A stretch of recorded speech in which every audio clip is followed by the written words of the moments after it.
Hello, everybody, and welcome to the Patient Players Podcast. Thank you for joining us today. My name is Daniel. I will be your host on this magnificent podcast episode, joined by my co-host, Jordan. How you doing, Jordan? Hi, I am your magnificent co-host, Jordan, joined by my magnificent co-host, Daniel. How you doing today, Daniel? I'm doing great. Thank you for asking, co-host Jordan. I almost called you Jordan. If we do an episode that ever ends on April 1st, we need to act or do an entire episode acting the most we can like the other person for the whole. We tried that. The whole thing. We did? We definitely have an episode where we swap names in the beginning and then never pointed it out the whole episode. Oh, you're so right. We did do that. I forgot which one it was, but one of our old episodes we did. Anyways, this is the Patient Players Podcast. You're listening to episode 57. This is the November the 9th episode of this fine podcast. Thank you for listening. Thank you for joining us. This is a podcast about video games, about gaming in the slow lane, which is what we like to call when we enjoy the games we have. We play them repeatedly. We play them when they're updated. We pick up games that are on sale or games that we missed the first time around and enjoy those. We're very rarely jumping on the newest, hottest bandwagons, as you will find. But other than that, that's our podcast. We're going to talk about games. We're going to talk about the deals of this week. And then we're going to end with the best part of the podcast, the question and answers section, where we're going to answer your questions, dear listener, live during our live recording, as well as any emails that you've sent in via our email address or Discord channel. We'll tell you more about how to send those in during the question and answer section of the podcast. But in the meantime, I'm dying to know, how has your week been, Jordan? Are you telling me that this isn't the Politics in the Slow Lane podcast? No, that's the world. Though the results just got locked in. Did you see that? Exactly. I did see that. Just took like 4 days, 5 days. It did. It was a very long election day. It was like a 100-hour election day. But we did it. And I've heard more about politics in the past week than I've wanted to hear in the past year, I guess I could say. But we made There's been a lot of politics for a long time. I know, but not that I hear about. You're pretty well insulated. Insulated is a good word. Yeah. So apart from politics, I'm sure you and every other person listening has had quite enough of the politics. Right. Which is why we're rebranding this podcast to Politics in the Slow Lane, because you can never have enough politics. You know what I'm saying? No, I'm leaving. God bless Goodbye. America. Enjoy. I'm gone. Goodbye. There I go. Thank you for listening. Oh man, to this episode of the Patient Politics. No, wow. This is Patient Players. We're talking about video games. Political players. No, has a better ring to it. There's enough of those out there. We don't need them here. Oh. So tell me about your week. Your week was that bad, huh? It's been a lot of politics, man. Honestly, we were doing the pre-show, looking at notes, and my brain was just like, what happened this week that wasn't someone talking about politics at some point? I had to dig through my mental calendar to find the games that I played. Wow. Okay, I did play some games. I'll tell you, right after we recorded last week's episode, I actually had an experience I did not expect. With video games. I did too. That's hilarious. After we recorded last week. But I thought you had plans. That's why we recorded early last week. Yes, the plans involved video games. I did not expect them to. Okay.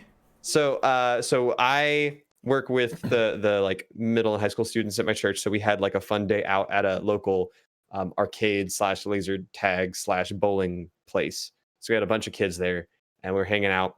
And I was one of 5 or 6 adults that were there hanging out with them. And we were at this arcade and I walked in. I've been to the arcade before, but it had been a year or two. Obviously with the pandemic too, all of that stuff has just made all this even weirder. It's been even longer since I've been to any of these public areas. So I went in there and they changed up a lot of the arcade machines, right? I walk in and there's the front desk where you buy tickets and everything. And then or not tickets, but you buy credits to play the games.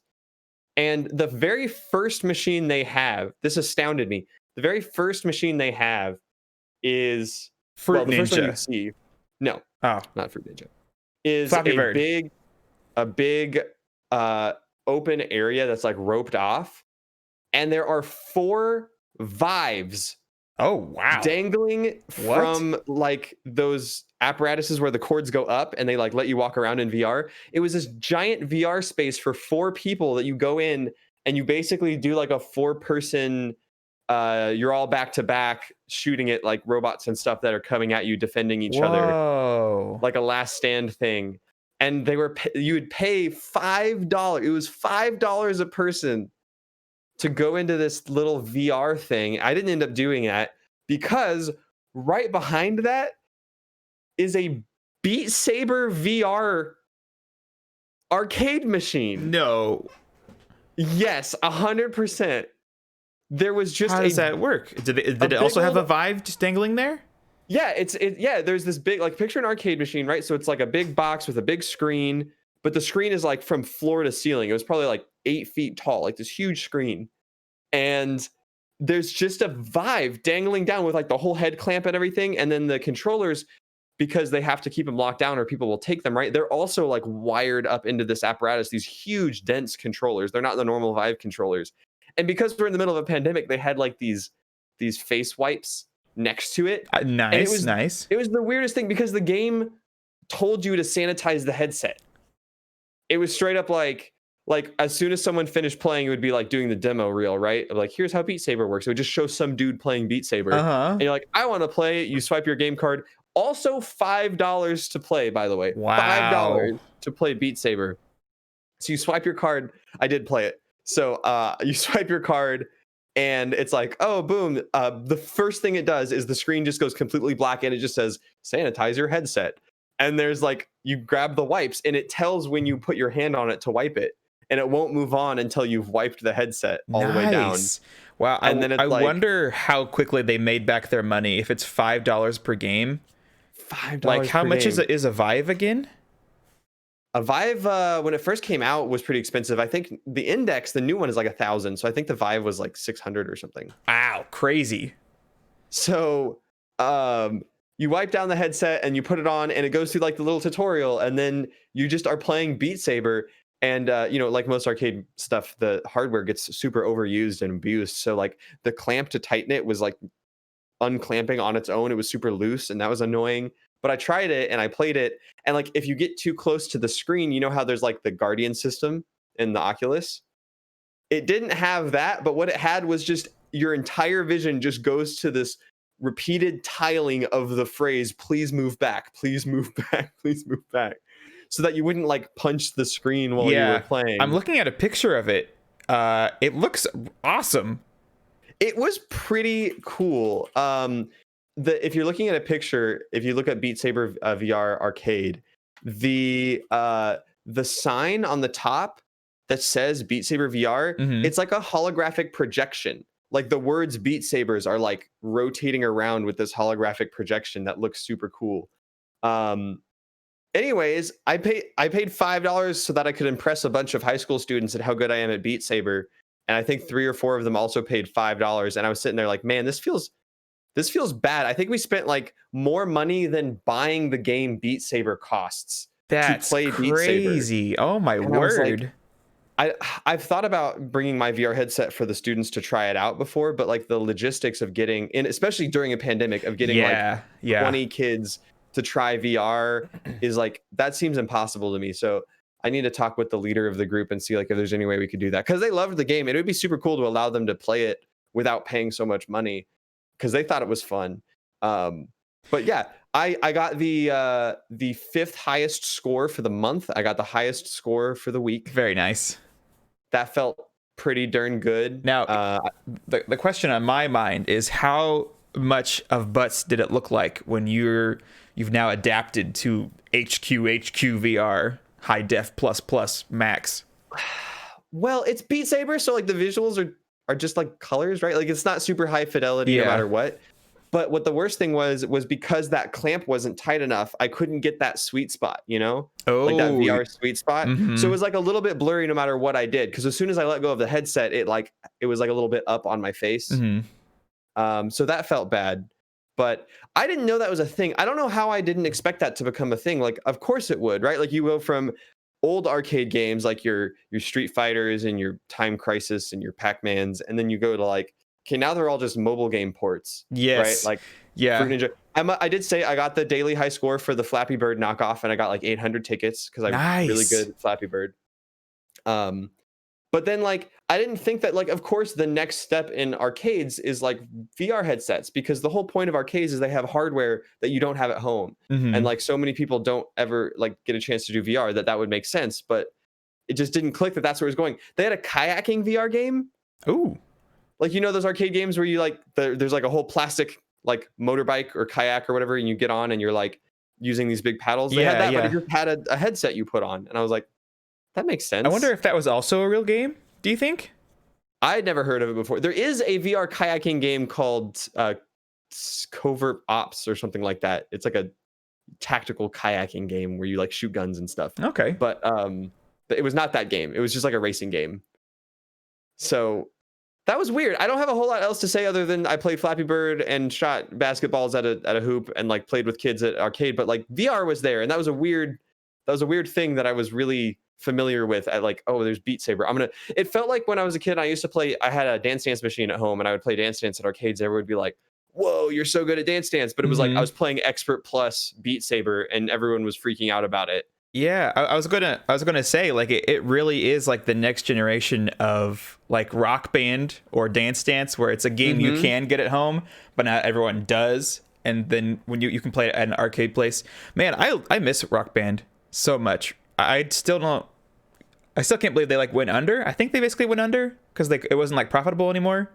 Harmonix is still a company. They're not really doing Rock Band stuff anymore. I have not thrown away all of my instruments. I haven't either, because it's like a relic now. It's like I can't get myself to sell my Rock Band guitars because they're not a thing anymore, and that's not an experience that you can't just get it just anywhere else. It's super fun too.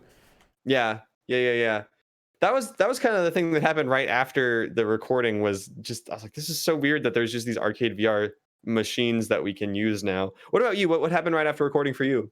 Not as exciting, but okay. I just played Minecraft. That's it.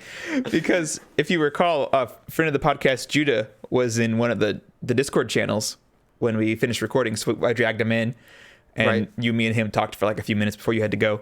Then you left, and it was just me and him, and he was already playing Minecraft.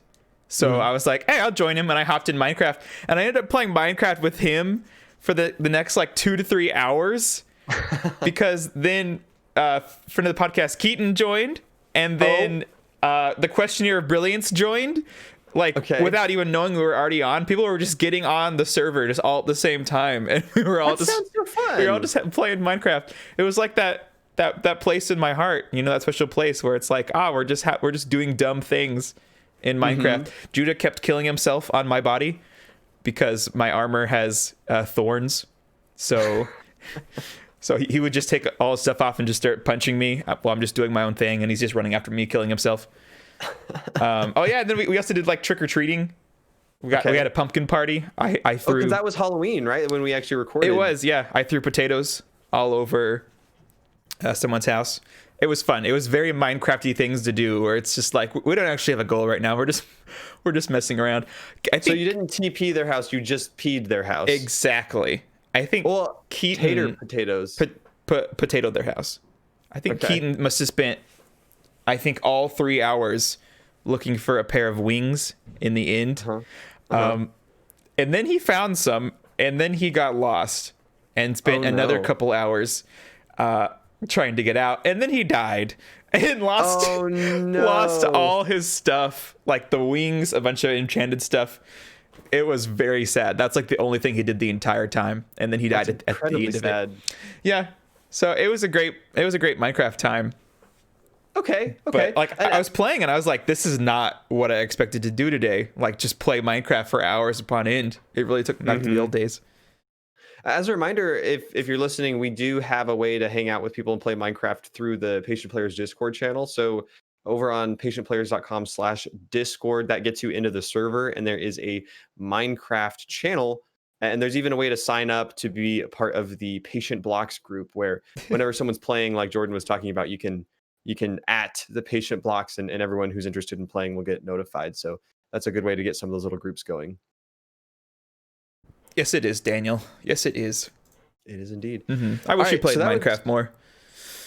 I do some, and then it's the time, right? I think I explained this on your most recent server where I have a little house that I love. It's like quaint, Yeah, but it's not people are always impressive like, at all. "Whose house is that?" And I'm like, "That's Daniel's. Yeah, He was it's like here a nice, once." it was a nice little house, and then it's like I when I build my house, it is like a portion of the server. It's not a significant portion, but it's like a contribution.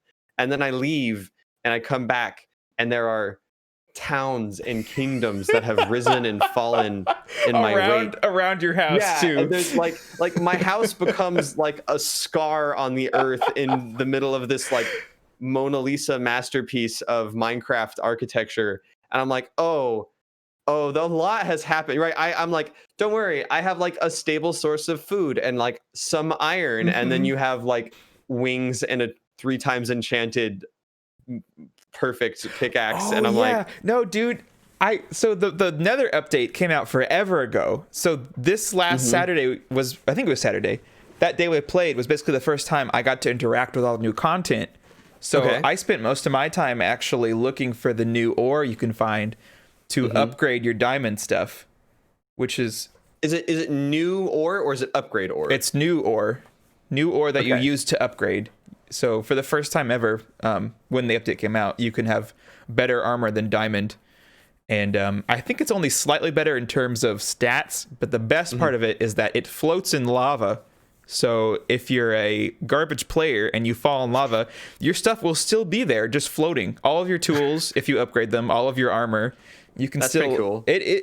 It's awesome. And when you upgrade your tools and your armor, they don't lose all their previous enchantments. So all of my wow. extremely overpowered armor, I could just boop upgrade to the next level without losing anything. Sweet. I loved it. I was very happy. Cool. And meanwhile, like I said, I have like some iron and a little stone fortress. You're gonna log in and you probably have like an iron hat and like leather boots or something. Right, exactly. That's my problem with Minecraft. It's not that I don't want to play, it's that I'm not really playing at that point. I'm kind of just like observing everything that everyone else has gotten to do while I've been offline. It's like a reverse zoo where you're in the cage looking at everyone move on with their lives around you. That is more accurate than I want it to be. Wow. Well, so Minecraft adventures have been fun. I'm sure the Discord channel will be more active with that after this. Other than that, I have been away because You did. You went to the magical land. Welcome back, by the way. Thank you. I didn't get to officially tell you. Welcome back. Oh, well, I appreciate that, Jordan. I was in the Disney World, the world of Disney, place, the kingdom of the mouse. The kingdom of the mouse. Where he rules with an iron fist and tail. We had a joke the whole week. So there's like pandemic processes in place. So you got to wear a mask, and there's like all sorts of different sanitation rules, and they're limiting the park attendance and stuff like that at the Disney World theme parks. But they have strict rules about how you have to wear your mask and that kind of thing. And they say it all the time. So when you're in the parks, like every 20, 30 minutes, there's like a little announcement. So it's like, this is how your mask has to be, and it has to cover these parts of your face, and you have to wear it at all times, and here's the only time you don't have to wear it for eating and drinking while you're stationary, like, blah blah blah. But towards the end of that whole thing, they're like, guests that do not comply will be asked to leave. And me just knowing how strict Disney is on a lot of stuff, I had a fun time every time they said that. When they said guests who do not comply, I would finish their sentence with "will be eliminated." Oh, shoot. And that kind of became a running gag for the whole week. So like every 20, 30 minutes, we're just standing there and it's like, guests who do not comply will be eliminated. And oh my goodness. It was a fun week though. I would got to believe do a it. lot of cool stuff. You are so right. That's Disney. Will never be heard from again, or their family. Right. You will be fed to the mouse. No. But I got some good souvenirs. My favorite place at the Epcot theme park, where you have the World Showcase with the different countries. I love going to the Japanese store. They have. Yes, the objectively worst part of Disney World. Yeah. They have plenty of really cool merchandise there, and like Japanese candies and stuff that get me excited. I have a new T-shirt that I'm representing. It's very on brand for me, the Snuggly Ninja. And let me introduce you for those on the video archive or on the Twitch stream. Hold on. the newest member of the family. This is my little Shiba Inu plush named Bean. Oh, is that what that's from? Yes, and I love him very much. Bean is the best. But back to the audio podcast here. I didn't play very many video games, but there were two that I actually did play a whole lot of, because there is plane travel involved to reach Disney World, and you can bring a Nintendo Switch onto the plane. Okay, so you didn't actually change your mind about the VR headset. About bringing it? I did not. I'm still shocked. I am still shocked. If there was a Daniel quiz, I would have failed that question. Does Daniel take his VR headset to Disney World? Yes. Yes. What? Second question. If you answered no, does Daniel change his mind last minute about bringing it to Disney World? Yes. I am absolutely shocked that you actually didn't take it. Okay, but here's the thing. Like, I'd have to either check it in a suitcase, in which case it's like this very nice, expensive VR headset going in a suitcase that I'm not going to be in charge of handling for a few hours. And like, that's not, but also at the same time, like, I'm not there to be in a headset. Like, I'm there with family and friends doing other, I thought about bringing it. I almost did. I thought it would be fun, but, also, we're in the middle of a podcast, Jordan. I don't know if you know this, but you should stop arguing about Disney World. You're not supposed to be looking at the chat, Daniel. I don't know if you know this, but we're in a live podcast right now. We are in a live podcast. Forget about the chat where I'm fighting your wife over Epcot being the boringest part of Disney World. No, we're not going to have this. This is Patient Players Podcast, not a Disney podcast. All right. Well, good thing too, because I'm sure I just offended every single Disney fan. It seems like all the true Disney park fans think Epcot is just the most magical part, and I think it is the worst. Epcot is the best for adults. Okay, that explains it. Yeah. Or maybe adults who don't travel the world, especially. There aren't any little kid rides or really any thrill rides at Epcot. It's a place you go around and you spend like $100 on food of different kinds. Like, why is that fun? And also, I've never actually been to the whole around the world circle thing. Apart from like I had to once to see like a fireworks show or a fountain show there, but I've never actually let's tour the world. You're saying you went to the park that has two rides and the World Showcase, and you didn't go to the World Showcase and you think it was boring. All right, cool. I'm glad that that's okay. Cool. I did ride those two rides though many times while everyone else in my group went to the World Showcase. So you actively didn't participate in the main part of the park, and you think it was boring? Exactly. No, I didn't participate. All right, cool. I have boring. no further arguments to make. Oh my word! Who cares about a World Showcase at Disney World? That is so dumb to me. I bought Hades on the Switch and I played it on the plane. It's a good video game. I would like to talk about it. I did not play Hades at Epcot. You did not play you didn't play it while you're walking around the boring around the world section. I played it on the plane. I think it was on sale on the Switch, so I did. Again, I am incapable of buying full price games. It seems like that. But stop responding to the Twitch chat, Jordan. It's not me. It's someone else. Someone stole my phone. Listen to me talk about video games. I'm listening to you talk about Hades, and I also bought it. Did I tell you that? No, I didn't. I didn't know that. When did you buy it? This week? I think last week. I thought I bought it. I must have bought it right after the podcast. But when you mentioned it was on sale, maybe I bought it during the podcast and just didn't mention it. But when I saw it was on sale, I was like, yeah, I heard this game is great, so I'll buy it for Switch. Have you played it? Mm-mm. It's so good. Hades is great. I've heard it. So I've not heard a single bad thing about Hades. I know everyone's been gushing about it, but let me add my gush to the existing torrential gush about Hades. Mm-hmm. Hades is a good video game, man. It's fun. Okay. Yeah. It's stupid hard, and I hate it, but it's fun. Nice. And I love it. Nice. Okay. Say no more. The thing that I keep hearing everyone rave about is it's like, not only is it a super fun game to play, like a lot of really good roguelike games have come out and are very fun to play, but this one in particular, The story is interesting. The way they tell the story works super duper duper duper well with a run-based game. Wow, nice. The art's beautiful. I love all of the characters. Dusa, the Gorgon, is the best character. But anyways, super duper fun. And trying to think if I have anything to add to it. If you have heard anything about Hades, dear listener, you probably know that people really like it. It's good. It's good on Switch. I haven't regretted getting it on Switch at all. Like, it looks great. It runs fine. Being able to pause in the middle of a run by just sleeping the device is amazing. Just like Dark Souls. Yeah, honestly, it's like the secretly the best feature of the Switch ever. Like, the sleep function, I almost think is more important in some ways than the portability. Wow. Like being able to play it for 10 minutes and just sleep it no matter what game I'm playing, no matter what's going on. Yeah. Unless I'm playing an online game, then it's just like, and I can just come back and pick it up. That's amazing. Like, if I had computer games that I could do that with, it would improve them immensely. Hades is super good. I'm trying to think if there's anything else. I mean, you haven't played it, so I can't like talk to you about stuff in the game, and, right? Like, combos I've found and stuff like that.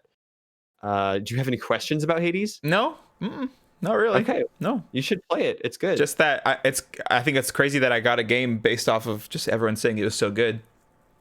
So without even, I don't even know what the gameplay is like. Honestly, I don't think I've even seen a single gameplay trailer. I just know I love roguelikes and that it's a great game. So I was like, okay, it's on sale. I'll get it. One thing I'll add, and I think I've heard some other people say the same thing, but this was just so impressive to me. So I've played it. I don't even know at this point. I'd probably say I'm over 10 runs or attempts at the game. Maybe closer to 15. I don't know. But I don't think I've heard a single repeated line of dialogue. Whoa. That's cool. Which is crazy. Yeah, like everything is unique. And they do the little stuff that people talk about where it's like there'll be references to previous runs, right? Like you kill, like, let's say you get killed by this certain enemy. It's like the next time you get there and you kill one of those enemies, you're like, that's for last time. And you're like, oh yeah, because that guy killed me last time. Nice. And like that stuff is everywhere. And that stuff is super neat.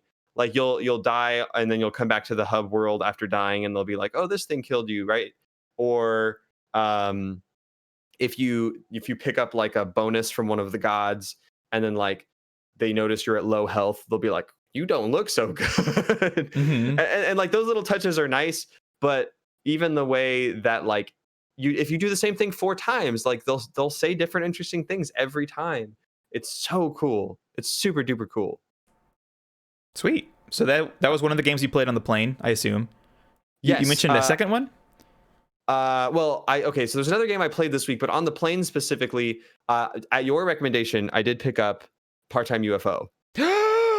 Yes. So I played a lot of huddled, 2 people squashed together on plane chairs, huddled around a little Switch on the tray table. Me and Marion played a bunch of Part-Time UFO. Did you love it?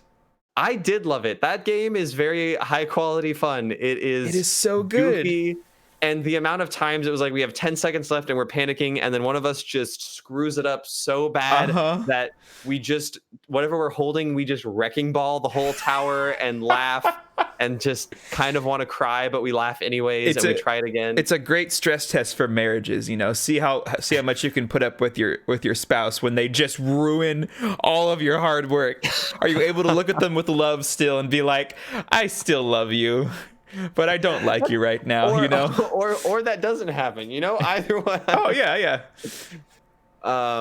Boy, that's fun. I think it's weird that the skins do affect the game though. Like you can get different costumes. I of course immediately picked up the ninja costume only to find out after I bought it that it makes you insanely fast and hard to control. Yeah. I used that for most of the game. There were several incidents of like smashing into the tower on accident because I was a very fast little ninja UFO. The stacking physics are uncannily realistic. Like I loved that about being able to like flip them around or bump them without using your claw. It was super weird at how good that felt. Also, the toy chest level, the second toy chest level is the devil, and I hate it. And the second one be removed from the game, being like the harder version of the first one, or the actual second one. The actual second one. Okay. It is. Is that with the plushies? It's with the Kirby plushies. Yes. Wow. I know. Yes, absolutely. It's the worst. It's Crazy. It's absolutely the worst. Yes. Yeah. That's what I have to say about Part-Time UFO. Did you? Was it $9? I think 8. Okay. Maybe I have $7.99. I not. think was the official price. I have not played it alone at all. Have you? Yeah, I have. Is it good still? Yeah, I still think it's fun. It's a good challenge to get all of the like level mission achievements thing, Okay. because you get like a special star if you get all 3 at one time. So the real goal is to get all of them in one go. Yes. Yeah, Yes. And so we've certainly been doing that. I think it's great. Everyone except that toy level, we got all 3 on both the easy and the hard mode all in one go. Nice. I don't know if I'd want to play it not co-op. I don't know if it's like compelling enough. I feel like it's just stacking stuff. It feels like playing like an old internet flash game that's like really well made. Yeah, that's But fair. Co-op, it's super fun. There's like an endless mode. It has also that's like impossible for me. Yeah, I played it 2-player. It's the one that's on like the second or third chapter. You unlock like stack the tower as high as you can, right? We tried that one for like an hour, or it felt like an hour. It was probably not that long, but that seemed very, very difficult. So it gives you like random shapes to stack, right?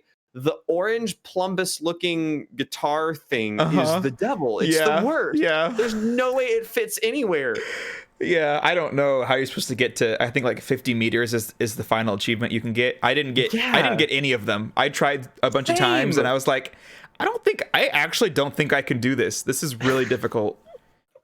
Yeah, the rest of the game is like, don't hear us talk about this and think that this game is like hyper difficult. It's actually pretty fun and easy and chill, but like for some reason there's like 1 or 2 levels where it's like, this is madness. How do they expect you to stack this?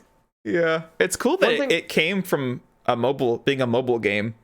It's such a high quality mobile game for what it was. Yeah.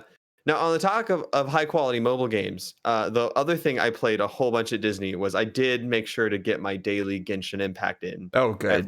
Good. Yeah. Every morning, I had my phone with me. I didn't bring any sort of computer, so the only way I could play Genshin was on my phone. But I still logged in every day, collected all my little daily rewards, did my daily quests, opened some loot boxes. That was fun. Still making progress in that game. I haven't had a good sit down moment to like progress the story, and I hope to do that this weekend a little bit. But that was fun. It worked great. The cool thing is you don't need like great internet, because you just need an internet connection to connect to the servers and to play the game, but you're not like playing online with other people unless you choose to do that. So it still felt like I was playing a local game on my phone. I just couldn't play it on the plane. I could only play it while I was within cell internet. But it worked great. I have officially used up my 1 month of my subscription of that currency. So earlier this afternoon, I purchased a second month of currency because I want to continue playing that game. And within the next 4 or 5 days, I need to decide if I'm going to purchase the premium tier of the battle pass, because that is about to run out. For this first month or 2 that I've been playing the game. And because I've been earning levels in the battle pass on the free tier, if I purchase the premium one, I will immediately unlock all of the premium rewards, which are significant. There are a lot of them. But it is $10, so I don't know if I want to do that. Does it have like an XP boost along the line of those rewards?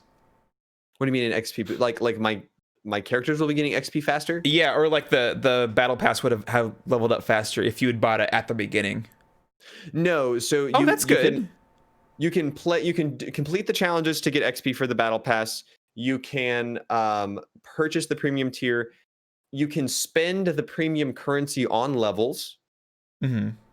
Or when you buy the premium tier, at that point you can choose to pay $20 and you will get 10 levels along with your purchase. Okay. And every level is the same amount of XP. They're all 1,000 XP. So buying 10 levels early is just the same as buying 10 levels later. Oh, nice. And okay, that's nice. I like that. There's 50 total levels, and I'm sitting at like 34.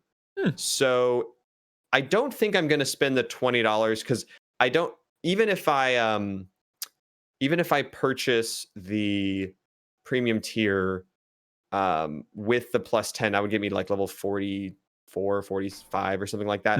I don't think there's enough time in the battle pass to get me all the way to 50. And at 50, you actually earn back about $10 worth of premium currency. Oh, nice.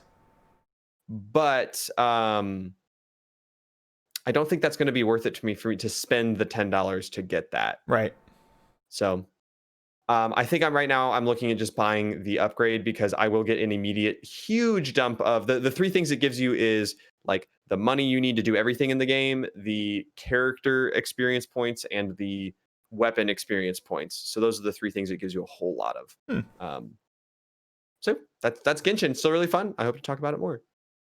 Neato Bandito.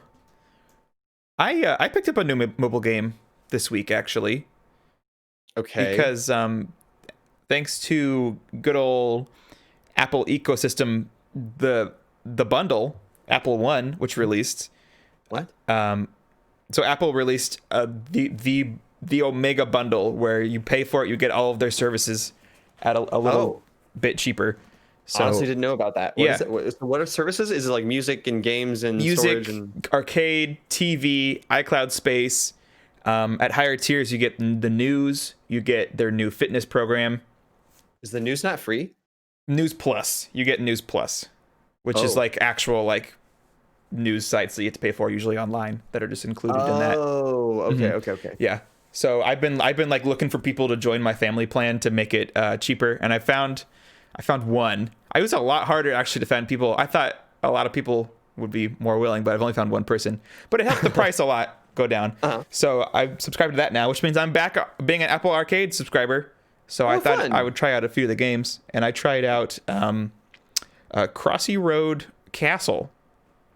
Oh, okay. Yep, which is nothing like Crossy Road at all. It's a 2D platformer up to 4 players. Multiplayer? Yeah, multiplayer, like co-op, not versus. Where you just platforming through levels in a endless tower game. Does it look like Crossy Road? No, it's just like voxel based, I think, is the only similarities, where the characters are cubey. Yeah. Okay. Same developer, obviously, but I've been playing that. It's fun. It's nice. There's no microtransactions anywhere to be found. Arcade, right? Because it's arcade, yeah. Cool. That's very interesting. Yeah, and controller support, which is cool. I was looking up something. Do you remember that really old Flash game, Robot Unicorn Attack? Yes. That came up this week while I was talking with someone on the trip. And I went to look up if the app was still available, and it is not on the App Store. I imagine it probably did not get updated at some point in the past. So there is no Robot Unicorn Attack on the iPhone. Always, App Store. I want to be with you and make believe with you. I know, and live in harmony. But I was searching through the results, and like the 10th result when you look up Robot Unicorn Attack is some like by the Crossy Roads people. It's like a airplane shooting game. I don't even remember what it was called, but it's just weird that you were talking about Crossy Road, because I literally was just looking at this other game that they made, and it was not the one you mentioned. It was a totally different one. Now I'm looking at unicorn games. Unicorn Slime. Crossy Road is just a result. You can purchase a Unihorse for Crossy Road as a character. Oh, okay. Yeah,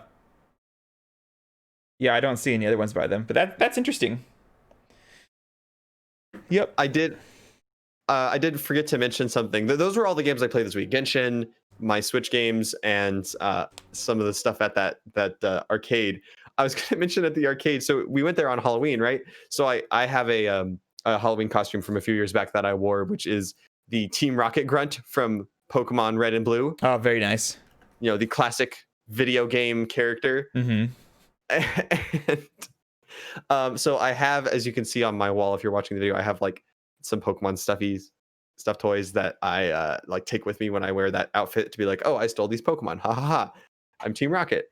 But I showed up and I had like a Squirtle and a Meowth plush at this arcade the whole time. And I was in this whole get up with like the hat and this shirt with the big red R on it and all this stuff. And then I found out that they had a costume contest at this arcade because it was Halloween. Oh, nice. And the manager was like, hey, do you want to be in the costume contest? I was like, sure. And I had like 10 minutes. And I was like, oh man, I went into the little ticket shop and there was definitely a giant stuffed Pikachu. Mm-hmm. And I was like, I need that Pikachu for this costume. And I found out that by winning the Flappy Bird machine, I was like 710 tickets and I needed 725 to get the Pikachu. Oh my goodness. So I went out and I paid like $5 more in arcade tokens to go play more Flappy Bird. and I got even more tickets, and I bought this giant plush Pikachu, and so I entered into the What? contest, and I had like this giant. It's like this big. I had like a handheld sized Pikachu, and I ended up winning most creative costume, which gave me one free Laser Quest game a week for an entire year Whoa, that's for you and another awesome. person. Yeah. There you go. Did Most you creative use it that contest. day or? Well, I already had, because I was at this event with the students. We already had free Laser Quest that day. Oh, okay. But, Wow. Wait, for you and one person. So yeah, I guess they don't expect anyone to like show up with someone else, go in, play laser tag, and then just leave. Like that's it. That was our weekly laser tag. right. I'm gonna drive all the way there to do a 20-minute Laser Quest game. Right. That's smart of them, I guess. It's a good tactic. Yep. Very nice.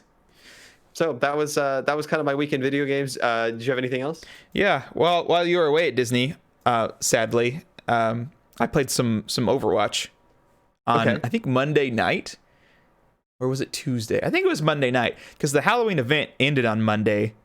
Okay. And I forgot about it, and so I hadn't played it, and I wanted that third free costume. Oh yeah, for winning so 9 games. Wins. Yeah, so I was getting ready for bed at 1 a.m. and I was like, oh no, I didn't get that free costume. So I get on and it's still live like at 1 a.m. and I'm like, okay, I guess I'm about to play like 8 games and win them all. And so I did. It was quite the grind. Did you take the guaranteed win on the PvE, yes, or did you do like? No, I did. Yeah. There's definitely been nights when we used to play Overwatch weekly where it was like, we just got to get these 9 arcade wins, and it would take us like 3 days of playing. Yeah. I hate that system. But that's like the worst system. It helped a lot that there were the versions with modifiers built in to add some just some changes into the variety. Mix. I loved the one where it just randomly changes your character every minute or so. That one is really fun actually for playing it over and over again because you're getting all these characters that you wouldn't normally choose. Right. But more importantly, it's been so long since I've done this, but they had a hard achievement to get, and so most of the night I actually spent trying to get that super hard achievement. Where and it makes me so sad that you were out of town because I was like, I just wish I could invite some friends who are good at Overwatch to do this with me because it was really really hard. Where all of the this is the Halloween event, Junkenstein's Revenge, where all of the big guys that like shoot at you from afar. Yeah. I think they seem to spawn like twice as often, and every time they died, they spawned a Riptire that goes straight for the door. So, and then also the bosses spawn 2 on death. So if you kill one next to the door, there goes like half of the health of the door because they do so much damage. So, trying to find 3 randos who had good enough aim to destroy tire after tire after tire. It took. We need friend of the podcast Kyle to come in here and just snipe those. It took maybe like an hour and 10 minutes, I think, for me to finally do it. And I was having a blast. 1 in the morning. Yes, it was. It totally was. It was so weird. And then I did it, and it felt real good because it was difficult and it was fun to play an Overwatch difficult level again. Yeah, it's been a while since we've done that. Yeah. Sorry, I missed out on it. Oh, well. That about sums up my week, though. Cool. Well, and I think that's been plenty. I mean, we've been talking for ages at this point. Let's jump over to the gaming deals for the week. This week, there's not going to be too much to talk about. The middle of the month weeks are always a little sparse. If you're interested in our takes on some of the PlayStation Plus or Xbox Game for Gold for this month, that's on last week's episode, which was the beginning of the month. But as a reminder, Origami is out there for another week or so until the 15th of November. That's that stealth game on what? On Xbox One for Games for Gold. And then Swim Sanity for the rest of the month, and then you can pick up the older Xbox 360 or original Xbox games, Lego Indiana Jones and Full Spectrum Warriors. Then for PlayStation Plus, we said that for PS5, which is launching like now at some point. I think in 4 days. I think 4 days is the launch day. I'm super not following the new consoles as much as I should be because I'm a patient player and I'm not going to buy them first early adopter. But Bugsnax for PS5, it will be free. PlayStation Plus members, if you have a PS4, you can buy that game instead of getting it for free. And then Hollow Knight Special Edition and Middle Earth Shadow of War are your free PS4 games for PS Plus, which are awesome, kick butt games. And they are also launching that PS Plus collection, which is a little bit like your Xbox Game Pass, like a subscription vault of games that you don't own, but you have. Then for the new stuff for this week, we have the new weekly Epic free game, which is continuing on, which now that we're getting towards the end of the year, I realized they only confirmed they were going to keep this service through 2020, which makes me really scared for 2021. I hope they keep it up. I hope they keep giving us free stuff for no reason whatsoever. That'd be great. It's been great. Honestly, my library is so big on Epic, and I haven't paid for very many games. It's been very nice. Dungeons 3 is currently free. I went ahead and picked it up. So this game, I own Dungeons 2 on Steam, and from what I never really played more than like 30 minutes of it, but from what I could tell, it was very much like the game I described, Evil Genius, like a base building simulator, where you are building an evil base with traps and evil monsters, and then heroes try to permeate your base to attack you, and your base defenses have to stop them. Dude, that sounds awesome. I remember not enjoying Dungeons 2 when I played through the tutorial. It seemed kind of bad. Okay. I can't give you an opinion on Dungeons 3. I haven't played it, but I did claim it, and I might check it out. I'll have to go check out some reviews for it. What's this upcoming game? I didn't get a good look at it. Can you tell me about next week's game? Oh, you must be talking about the Texorcist, Daniel. Well, Texorcist? Get ready for an electrifying mix between bullet hell and typing. Okay. Dodge bullets while typing exorcisms. Turn on both sides of your brain and jump into the adventure of Ray Biblia, a private exorcist who's going to face the threats of a demonic. Demonic? Are you trying to say the word demonic? I am trying to say the word demonic. Well, demonic has tough mnemonics, so that's demonic outbreak. So it looks, it's like an 8-bit, maybe not 8-bit, maybe like 16-bit typing game. That's hilarious. Okay, well, get your type on next week, starting November the 12th through the 19th. That's the Texorcist. It looks a lot like Into the Gungeon, gameplay-wise. I was gonna say, so it's like Into the Gungeon, but with typing. Yeah, instead of shooting, you're just typing words. Crazy. So I guess, would you use your mouse to move around, or your arrow keys? I was just thinking that if you're typing with two hands, you're still needing to move around, or maybe as you type the right word, you're moving out of the way automatically. That sounds. I'm like curious, but maybe we'll check it out this week and come back to it. Interesting. Yeah. Then I do like calling out when games get added to the PC Game Pass. I still think that's one of the best deals out there for gaming, and even more so this week, they added Celeste. Which, if you didn't pick that up for free on the Epic Store over Christmas last year, like, go play it on Game Pass. That game is amazing. I love it. Marianne's playing it on Switch. She's almost done. She's on the last level. And I beat that earlier this year. Great game. Now free with Game Pass. There's another one I saw. I've heard of this game, and I never really looked into it too closely, called Deep Rock Galactic. And it looked like a group online survival game. But it's like a space mining theme. So you're like a bunch of dwarves mining in space. It looked very much like the type of hooligan Minecraft adventures that you and I enjoy. Oh, and interesting. It looked dangerously good. Like maybe I would sink too much time into this kind of game if I downloaded it. But that's on PC Game Pass. Very nice. Anything else on the I know you had some stuff for the Game Pass deals that were standing out to you, right? Yeah, so thanks to Game Pass Ultimate, which is their $15 a month bundle, which includes EA Play, or it's going to include EA Play on Tuesday.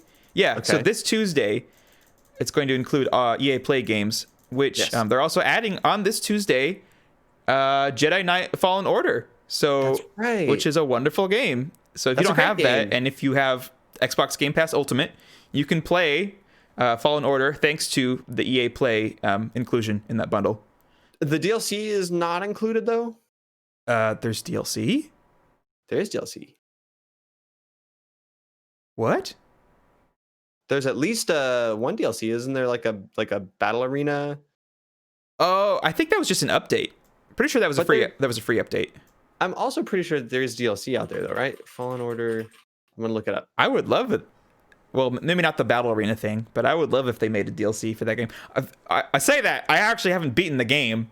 I got pretty far into it. I forgot about that. The ending of that game is incredible. I wanted to talk with you about it so bad when it happened, and then you still haven't done it. I don't remember why. I just stopped, but I did. The last level is great. The last level is so fun. Yeah, man, it's gonna be hard for me to get back in there and like halfway through the game with all the abilities unlocked. I'm totally going to forget how to use. That game has been on my mind a lot because I have been in a realm of magical Star Wars for the last week. A lot of Star Wars things going on at the Disney World. And I was walking through one of the lines where everything's decorated like Star Wars. I was like, Jedi Fallen Order was a good game. I was thinking about that. Nice. There's one point where like there was an alien that was singing, and it was singing some alien language. It reminded me of that opening song that those the band called The Who does, where it's like their Mongolian throat singing, but it's like in an alien language. Nice. I was like, Jedi Fallen Order was a good game. Do you watch Mandalorian? I have seen the first, I think, 3 episodes. Oh, wow. I plan on watching the rest eventually. Okay. Season 2 started this week or last week. So I've heard, yes. It is very good. Okay. Yep. Well, we'll have to look into that at some point. Yes, indeed. For our deals, I think that's going to do it for the main stuff. We do have one more monthly thing to talk about. That's the Humble Bundle, which was not available last week, but the November Humble Bundle choice options have been revealed. How does this look, Jordan? What is your first impression of the November Humble Monthly Bundle? Nope, I already paused it. Already passed. Did not live up to your expectations this time around? No. However, big titles such as Darksiders 3 and Yakuza Kiwami 2, right? Those are big name things. Yeah, Yakuza Kiwami 2, yep. Just not ones that I care about, so it's nice that they're on there. I really liked Darksiders 1. I always wish I had gone back and beat it, and they have a remastered version. Maybe I'll do that again at some point. Darksiders 1 was a very good game. I don't know much about 2 or 3. Have you ever played any of the Darksiders games? Nope. Do you know what they're like? Nope.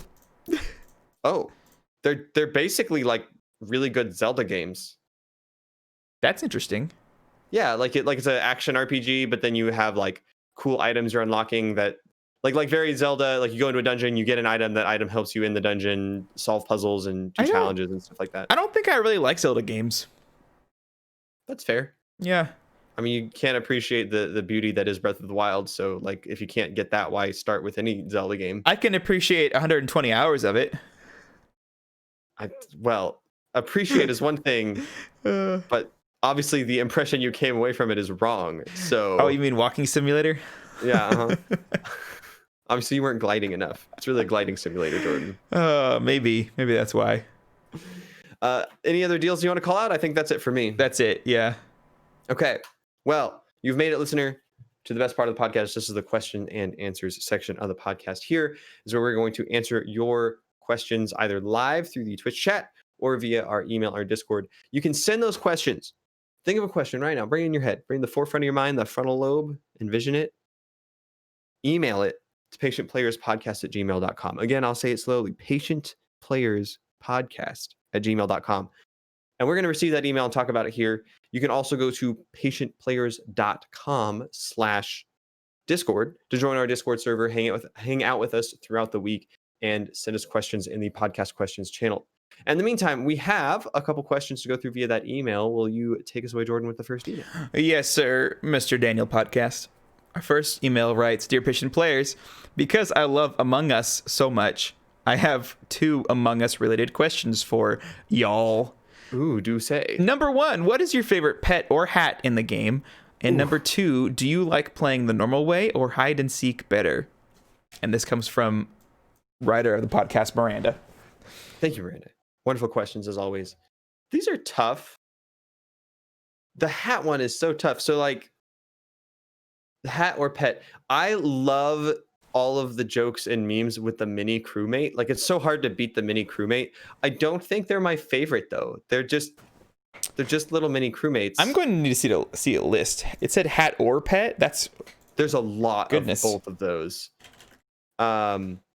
I think that I love the little slime pet, and I just have a little gooey slime pet, and I think he has more personality than a mini crewmate. That's the one I'm going to pick. Mm-hmm. He does look very, very sad when you die. With this little one eye down. Like the crewmate, it just sits there, but the slime has like a face, and so you can see that he's like visibly depressed that you've He's like died. he's a tiny like fledgling Mike Wazowski, just crying. I'm looking at the pets again. I don't really like any of the pets. Well, then pick a hat. What's When your I favorite hat? use a pet, I use the robot just because it looks like Wally. But my favorite hat is definitely the eyebrows, because it's not really a hat at all, but it still gives it some personality. And also, I've been known for my eyebrow usage. So that is true. Can confirm you have very popular eyebrows. So I like to have that as a reflection of my personality in the game. Yes, and I think it does play off as the Jordan look when you wear it. Thank you very much. And I'm sure I know why Miranda of the podcast is writing, because Miranda of the podcast is also girlfriend of the podcast. What? But with me being the podcast. But so I bought her the mini crewmate bundle this week. Oh. And she has been loving it very much. I think every day since I've gotten it for her, she's told me how incredibly sad it is when you die and the crewmate just sits there. It's never, I love this so much. It's always, I'm so sad when I die. He just sits there, the poor little thing. Like, her heart just breaks for the mini crewmate. It got to the point where I was like, over and over. Should I not have gotten this for you? Like, it feels like you're more sad now that you have it, because you're always telling me how sad you are when he's dead, when you're dead. And she'll like talk to other players. But she said they'll have like gatherings around her mini crewmate and be like, look how sad my baby is. And they're like, oh, I know, he's so sad. So I'm assuming that's why this question has come up, because she has been loving her mini crewmate pet. I think it just gives me more motivation to kill her in every round that we play. Shoot! Just, dang, just 'cause son. I know how heart-wrenching it will be to see her little mini and just crewmate do dead. a little dance around it every single time. Oh my gosh. My goodness. What are you dancing in the corner for, Daniel? Oh, no reason. Don't worry about it. Because she's there watching. I know watching it's there, over. right? Yep. All right. So the hide and seek mode, we brought that up a few weeks ago. That's like where you don't play it subtly and try to deceive people, but you just run around killing them while they're trying to escape, and you have like very low vision. I feel like it's not a matter of which one I like more. I feel like that hide and seek is so much better when you only have like 5 or 6 people, and that the regular mode is after like the first few rounds where people start understanding how it works, it's almost impossible to play that as the imposter unless you have like 8 to 10 people. It's also, I find it less fun with just one imposter. So I think hide and seek is much better with a low player count. That's my opinion. That's fair. I like the normal game better, honestly. I did not have very much fun playing hide and seek. Oh no. Yeah, like it's very opposite mode, where it's like when I am the imposter or normal mode, I get excited. When I'm in the hide and seek imposter, I get like bummed, like, oh great, it's me. Yeah, so it goes from there's a chance of having a great time to there's a chance of me having a terrible time. But the crewmate's not as fun for you either way. I like the crewmate more in the hide and seek one, because it's basically, it's so easy to just hide in a corner and they'll like walk past you and you'll be like, oh sweet, I did it. Just because does that mean you have a higher percentage chance of having a good time in hide and seek? Yeah, no, that's a good point. But I think that the joy of becoming the imposter or normal mode outweighs the average joy. The emotional high of murdering all of your friends exactly. Like, here's like the average joy of the normal mode, and here's like the other one where it spikes every so often. So the average is just a little bit higher. Okay. Yeah. Okay. I appreciate that breakdown. That was very thorough. Yeah, especially with the other one going like this every so often, because of I don't like it's just when you're in the imposter at hide and seek, it's just walking around, just like looking for people. Next room. Well, but it's like a different strategy, right? Instead of like deceiving people, you're having to like predict where they're gonna be. And like, not my experience. It's literally just room check simulator. And when you walk in a room, check all the corners, because they could easily just be standing in a corner. Mash the kill button as much as possible, because if they just run past you and you miss it, then it's too late. Right. So when you walk in a room, just kill. So that's going to bring us to our last email before we get to our Discord questions. It says, this is from regular writer of the podcast, Kay. Though it has been a while since we've heard from Kay. He's been sending messages, very cryptic messages through a number of third parties, but I believe this one comes straight from the man himself. And he says, dearest Pleepers, it has been a while, but it is I, Kay. Forgive me if I must be brief, but being the king of the abyss and all is keeping me quite busy.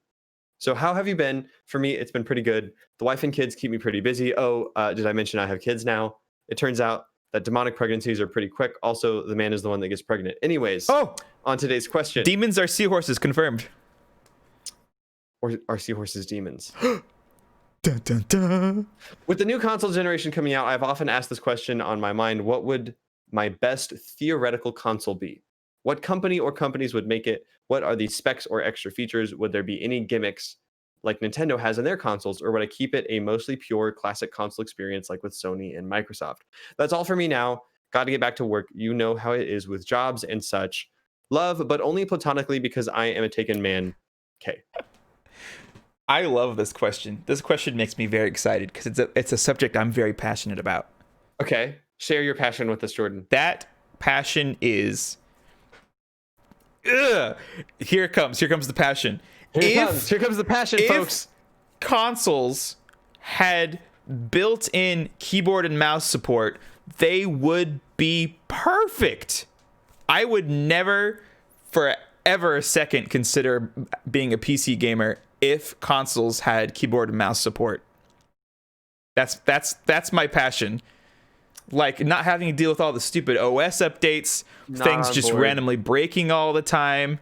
I'm looking at these next-gen consoles, and I think they look phenomenal if you aren't already a PC gamer, especially for their price.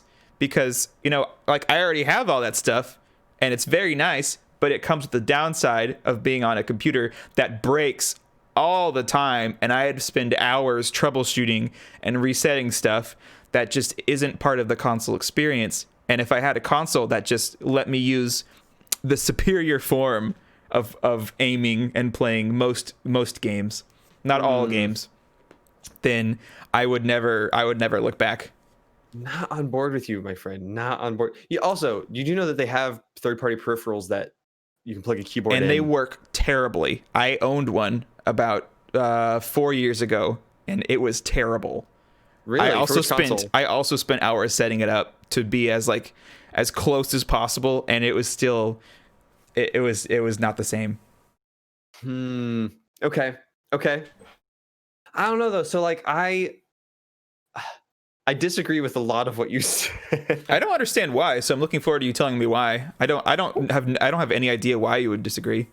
Well, because what makes the PC fun, and the reason I use it a lot over a console, is not just the control scheme, it's everything else around it. Like, you have every program and game available to you from different parties, right? Like, you're not subscribed to, it's not walled off to the company who manufactures it, right? Mm-hmm. Like, you don't have to pay for PlayStation Plus or Xbox or whatever, because you could never get away with that on PC, right? Because like, I can just go download a Steam game and play it's online. You have competing marketplaces like Steam and Steam Sales and Humble and all these things. You have a plethora of indie games that aren't having to be programmed and certified and pass inspection on all these places. Just like weird stuff that's like a tech demo. You know, I can sideload a Attack on Titan game onto my VR headset. I can go to the Skyrim mod website and install, you know, Thomas the Tank Engine as a dragon. And like, they have mods and stuff for consoles, but those are all moderated through the companies, and there's stuff you can't get away with. Yeah. Like, I just love the fast and loose Wild West nature of the PC sometimes. Like, there's so much random stuff on the PC that you could never do with mods. That makes so much sense coming from you. But like, for me, I'm such a vanilla gamer. Everything needs to be out of the box the way it was intended to be out of the box. And if that changes, I feel like I'm not getting the actual experience that was made for it. And I usually start that way, but I certainly don't stay that way. Like, one of my favorite things is that there are entire wikis dedicated to like PC gaming, of how do I go in and turn on or off certain settings, right? Like, there's a wiki page that will tell me, how do I remove the 3-second logo that loads every time I play this game? Mm-hmm. And you can go like, oh, just delete this file, right? Like, I can't go into my Sony PlayStation and delete the movie that plays at the beginning of Borderlands that is super loud and annoying every time you launch the game. Mm-hmm. But like, because I play on PC, I have full master control over everything that runs on my computer, and I can go in and say like, no, I do not want this movie to play. I'm going to physically delete it off my hard drive. And there you go. So wait, so what is your best theoretical console then?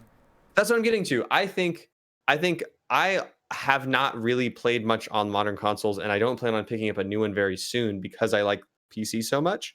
So I think a perfect console, in my opinion, would be one that has the ease of use of a console, like a Switch, right? Like take a Switch as a base model. It's like you buy it, you boot it up, you can play games, and it's portable. You know, like it has enough power to run everything it's going to run on its own, right? And it can have funky controllers that a PC would never have that you can pull off the console and share. It has Wi-Fi, it has Bluetooth, right? Like just basically take like a super it Switch. has Bluetooth. What is that? You're talking about the Switch here. Like I think you Take can like end it with that. A Switch with Bluetooth. Like a super Switch. Take like a super Switch, and then what I'd love to add to it is the modular architecture of a PC, where it's like, okay, the Switch video card 3.0 just came out. I'm gonna slap it in my Switch, and boom, I can play all my same Switch games, but now they're like uber powerful. Right? Like the thing I like about a PC is that I can upgrade it when I want to, and I don't have to go spend $1,000 to build a new PC every 4 or 5 years. I can spend like $300 to buy a new video card when they come out every couple of years. And then when it's time to upgrade the processor, I upgrade that. When I run out of hard drive space, I buy a new one.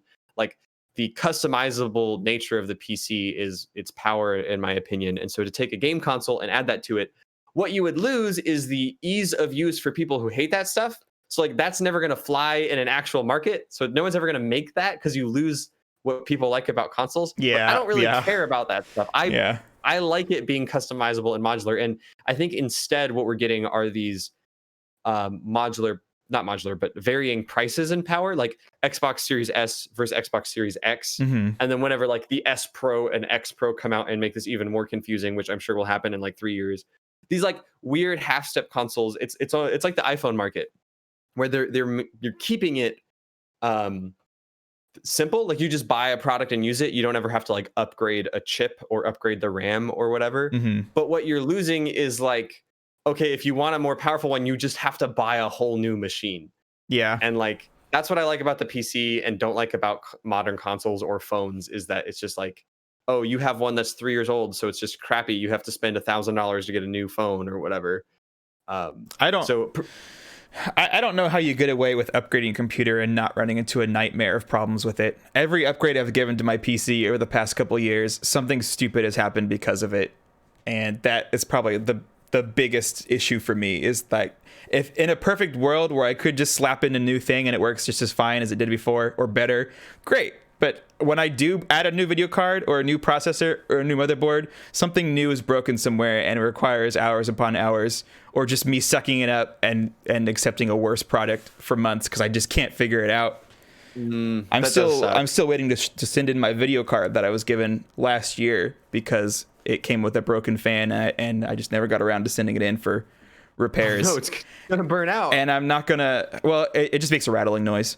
And so when I send it in, I'm not going to have a video card to use for a few weeks or a month. I don't know how long it'll take for them to fix it. That is annoying. That sucks, man. And that's just hoping that I get it back working. Right.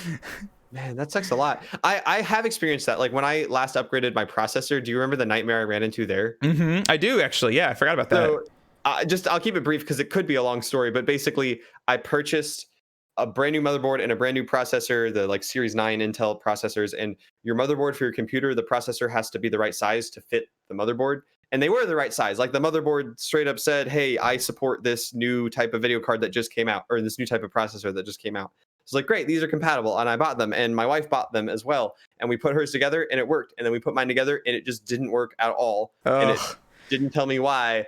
And the long story of it was that the motherboard did support the the new processor, but that functionality got added to it in an update, and my wife's motherboard had the update and my motherboard didn't. But in order to install an update, you need the thing to work. So you have to have one of the older processors that work to install the update that lets the new processor work, and I didn't have an older processor, so I had to have a friend who conveniently lived nearby and had just bought a new computer with an older processor. He was willing to bring his computer to my house, take it apart, take his processor off, put it on my computer long enough for me to install the motherboard update, and then swap it back to his computer so that I could put my new processor in, and then it worked. And that was like a 3-hour project, 4-hour project one day. That's a very nice friend. Oh my goodness. He was very nice to me to let me do that to his computer.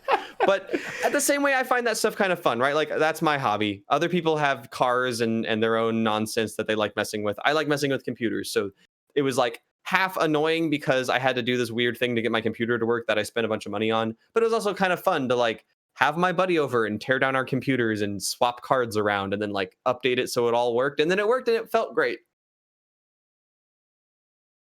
Good question. It takes a certain kind of person. Was there another question? Oh, I guess just more specific. Yeah. That's it. Good question. A Super Switch with modular ability would be my dream console. We actually have 1 or 2 Discord questions to get to before we end the podcast, so we'll hit those real fast because we could merge our answers to where it's a Super Switch. But you plug it into a dock, and the dock has like an external GPU and an external processor, and that's where you like upgrade all the stuff. But at the same time, it also has keyboard and mouse support. Boom. And you can mod it by just installing like Homebrew or whatever it's called on it. There you go. The real answer to let me tell you the real answer to this question, and this isn't a joke. I think this is actually going to be the way it goes. Oh, okay. The real super console is going to be a portable device using like 6G or whatever like modern wireless technology will be. Oh no. Yeah. To stream the game into the device. But you can have your console experience where you pay $15 a month to use the Google Cloud servers. And I can just build a home server and stream from that. So like I will have a computer running the game, sending it to my portable device, and you can pay for a computer to send it to your device that you don't have to mess with or upgrade. Yeah. I think that's actually how it's going to go. Or we'll all just use the subscription service and no one will build their own machines anymore, except for weirdos that enjoy it as a hobby. Old-fashioned weirdos who like to have their... Man, I still can't dream of a world where streaming is like the norm and it works well enough. Even if there's one blip in a gameplay session, I feel like it wouldn't be worth it for me. It depends on the popular games, right? Like Genshin Impact, I play on the phone with lag, and it works because like you don't need precise timing that much in that game. And it's still fun and it's great. And like if that game was hosted on a server somewhere and I streamed it, I would feel fine. But at the same time, I wouldn't want to play like Heroes of the Storm or Overwatch or anything like that. Okay, you said we had Discord questions? Yes, we have Discord questions. Question number 1 comes from Pizzazz Spaz, wonderful moderator and wife of the podcast. That says, what is your favorite arcade memory from being a kid? Most likely inspired by our arcade talk earlier. We didn't have arcades where I grew up. Had you like never been to like a traditional arcade? I probably still haven't. Not like a traditional one. Huh. Okay. Well, I really like... What's that? Well, yeah, you go ahead. I'll have an answer. Okay.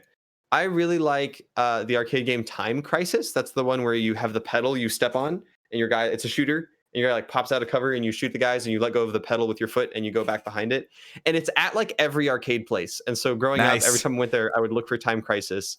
And usually the older version, like when Time Crisis 3 was the big one, Time Crisis 2 would be cheaper. And now Time Crisis 4 is out, and so Time Crisis 3 is cheaper. So like I remember watching like the big kids play Time Crisis, and they would get to like the last level. It looked so cool. And I just really like Time Crisis. That's a fun arcade memory for me. Nice. What about you? They're not really arcade games, but it's the closest I got from where I grew up. Okay. In Animal Crossing on GameCube, you could some very special furniture items that you could get in the game were actual like NES game ports. Again, this is the closest I got to arcade games. So I actually played a lot of like Balloon. Shoot, what is it called? Oh, I know, not Balloon Kid or whatever. The Nintendo one with the little Yeah, fish. what? I've never forgot Balloon NES game. Balloon Fight. Okay, yeah. I played a lot of Balloon Fight, a lot of Donkey Kong, a lot of Mario Bros. Because all of these games were in Animal Crossing as a furniture item. So, yeah, that's best I got. Cool. Good question. Thank you for the question. And our final question for the podcast is going to be, if you had to choose only VR games for life or arcade games for life, what would you choose? I don't know about you, but I feel like this is a pretty easy one. Yeah, I was giving you the hit. I was like, what is the answer, Daniel? The correct answer is VR, because let me give you 3 reasons. One, VR is just super cool. We talk about it all the time. 2, arcade games are just, well, they're doing 2 things. They're either, this is actually reason 2 and 3. 1, arcade games are declining in quality, in my opinion. Or, as I learned last weekend, they're just turning into VR games, in which case I'll just play VR games anyways. Oh, so I thought you were going to mention that arcade games are built specifically to gouge you of money and give you game over screens and say, here, put in a few extra dollars to keep playing. Meanwhile, you can get a full experience of VR. But so are most free-to-play games. So, but you're right. That's an excellent reason why arcade games design as a whole are just kind of rough. VR is great. I don't think VR is the future on its own. I don't think so either. I think it has its place, and I like playing those games a lot. The Facebook ads where it's like, oh, this guy's playing with a controller. This guy's playing on his PC. I'm playing on VR. The best play. I'm like, what? No, you can't replace those things with VR. It is an addition. Madden and Call of Duty on my Oculus. Like, unless every game you want us to like put on in a 3D environment, like on a screen, and then still play with a controller. Right. I mean, maybe one day if the technology's there, right? Like if they blend the headset with real life, you get augmented reality, where it's like I can make a screen appear, or I can black it out and make it look like you're in VR. Yeah. And if that resolution is equivalent to looking at a screen, right? Maybe I'll sit down, put some goggles on, and like look at my wall and play Madden or something. Yeah. But like even then though, like this mostly applies to me. I get super hot and sweaty, even if it's comfortable, even if my room is cool. I'll still get hot with that thing on my face. That's why I think it could never. The weight of the machine has to be taken away. Like there's so many leaps in technologies we have to make. It has to be like the difference between like put on glasses, like boom, VR. Yeah. And to me, that leap like from goggles to glasses is going to be like the phone leap from like a T9 cell phone to like smartphones, like smart VR devices, right? They're not going to be called that, but whatever, like super VR, like this huge innovation. Now it's just like super light and streamed from some computer, and the Wi-Fi is so fast you can't tell, whatever. Like that's the real future. I was remember last week I said I had a bunch of problems with my router. I was researching buying new routers, and the new Wi-Fi standard, Wi-Fi 6, is coming out, and Oculus Quest 2 is compatible with the new standard. Ooh. There's only a few routers on the market that have the new standard, but I've been reading reviews that people who have both the new router and the Oculus say that the wireless streaming is actually better than the Oculus Link cable, in their opinion. That it is so high quality and low latency that they prefer it over using the Link cable. Wow. And that's cool. That's exciting to me. Yeah, like I can't wait for that standard to be available. Like I almost went, when my router was breaking, I was like, I could either spend 3 hours like reversing the firmware back to a good firmware, or I could spend like $250 on a Wi-Fi 6 router and be able to stream to my headset. That I spent like $300 for the headset, which whatever, but I did not end up pulling the plug on that one, but because I have my laptop which can play VR anywhere, so I don't really need the Wi-Fi one. But yeah, I'm excited for that kind of thing. I think that'll be cool. Very nice. Boy, oh boy, what a podcast. Thank you for joining me, Jordan. Thank you for joining me, dear listener. Make sure to send us your questions in any of those ways. Email patientplayerspodcast@gmail.com, patientplayers.com/discord in the questions channel, or join us next weekend live for the next recording of the Patient Players podcast. Head over to patientplayers.com/listen. That will give you links to all of the ways to listen to the podcast and to the social media accounts if you want to follow what we're doing throughout the week. We really appreciate that. This is a very small operation, a small podcast, as you can tell. So let someone know if you enjoy the podcast. Share it with a friend. Share it with someone who you think enjoys games the way we do, enjoys the comedy style, and would appreciate the podcast. And of course, for us small time podcasters, it means a great deal if you take the minute or two out of your day, leave reviews on Spotify, on iTunes, on any of the various services. Thank you very much for that, guys. And we will see you next week. Hey, Bye-bye. goodbye.